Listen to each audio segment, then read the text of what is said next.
পশ্চিমবঙ্গে শুরু হয়ে গেল অস্থায়ী কর্মীদের ঝাড়াই বাছাই প্রক্রিয়া। শুরু হলো কাদের দিয়ে? সিভিক ভলেন্টিয়ারদের দিয়ে। এরপরে রয়েছে অন্যান্য ডিপার্টমেন্ট।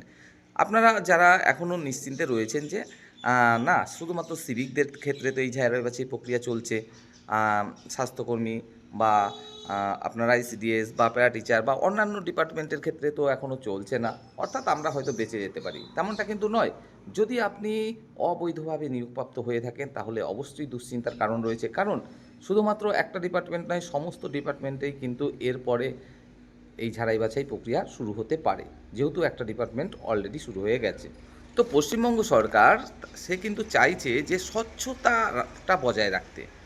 যেখানে আপনি দুর্নীতি করে নিয়োগ পাবেন, আরও একজন যোগ্য ক্যান্ডিডেট কাজটা পাবে না, সেটা কিন্তু চলবে না। তো যদি আপনি একদম স্বচ্ছতার ভিত্তিতে নিয়োগটা পেয়ে থাকেন তাহলে সত্যিই আপনার কোনো দুশ্চিন্তার কারণ নেই। বাজেটে আমরা দেখলাম পশ্চিমবঙ্গ সরকার সে কী করেছে, অস্থায়ী কর্মচারীদেরকেও কিন্তু সমানভাবে গুরুত্ব দিয়েছে এবং ২,০০০ থেকে ৫,০০০ টাকা সাম্মানিক কিন্তু বৃদ্ধি করে দিয়েছে।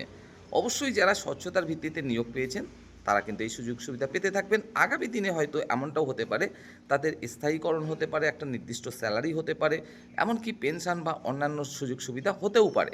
কারণ পশ্চিমবঙ্গ সরকার আমরা কিন্তু দেখছি সমানভাবে অস্থায়ী কর্মচারীদেরকেও মাথায় রাখছে বা গুরুত্ব দিচ্ছে। কিন্তু যারা অবৈধভাবে নিয়োগ পেয়েছেন, হতে পারে আপনি কোনো নেতার সুপারিশের ভিত্তিতে নিয়োগ পেয়েছেন, অ্যাকচুয়ালি আপনি এই নিয়োগের জন্য উপযুক্ত ছিলেন না, তাহলে আপনার এই চাকরি কিন্তু থাকবে না। কিংবা এমনটা হতেই পারে যে আপনি উপযুক্তই নন এই পদে কাজ করার জন্য, তারপরেও আপনাকে নিয়োগ দেওয়া হয়েছে। এই যে আপনি সিভিক ভলেন্টিয়ার হিসেবে কাজ করছেন, আপনি পুলিশ ডিপার্টমেন্টের হয়ে কাজ করছেন, আর স্বাভাবিকভাবেই পুলিশ ডিপার্টমেন্টের হয়ে কাজ করতে গেলে আমরা জানি পুলিশে একটা নির্দিষ্ট হাইট প্রয়োজন হয়, বডি ফিটনেস প্রয়োজন হয়।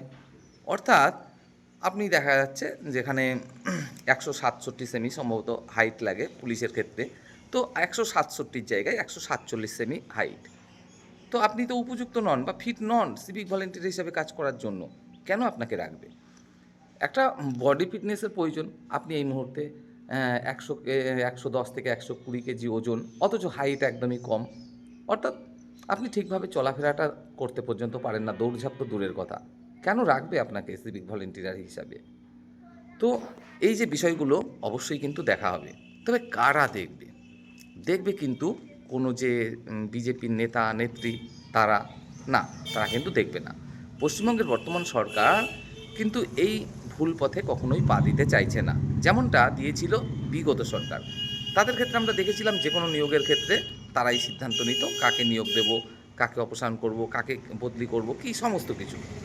পশ্চিমবঙ্গের বর্তমান সরকার চাইছে পুরো বিষয়টার মধ্যে স্বচ্ছতা রাখতে, এবং সেই কারণেই এই যে সিভিক ভলেন্টিয়ারদের ঝাড়াই বাছাই প্রক্রিয়া, দায়িত্ব দেওয়া হয়েছে কার উপরে? জেলা শাসক থাকবে, কারণ জেলার যিনি প্রধান তার উপরে তো দায়িত্ব দিতেই হবে, তার উপরে তো কেউ নেই, তো তিনি থাকবেন।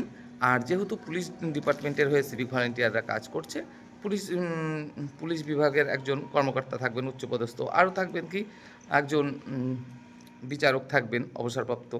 তো যারা থাকবেন তারা যে কেউ রাজনীতির মানুষ তা কিন্তু নয়, অর্থাৎ স্বচ্ছতা এখানে বজায় থাকছে। তো এমনটাও হতে পারে যে আপনি যে ডকুমেন্টসের মাধ্যমে নিয়োগগুলো পেয়েছেন সেগুলোও ভুয়ো হতে পারে, আপনি সঠিকভাবে পড়াশোনাই করেননি, ফেক সার্টিফিকেট দিয়ে আপনি এই কাজটা পেয়েছেন, সেক্ষেত্রেও আপনার কাজ থাকবে না। তো সিভিক ভলেন্টিয়ারের এই ঝাড়াই বাছাই শেষ হলে তারপরে হয়তো অন্য ডিপার্টমেন্টেরও শুরু হতে পারে। তাই অবশ্যই আগামী দিনে যারা যোগ্য ব্যক্তি তাদের কাজ পাওয়ার কিন্তু একটা রাস্তা খুলতে পারে।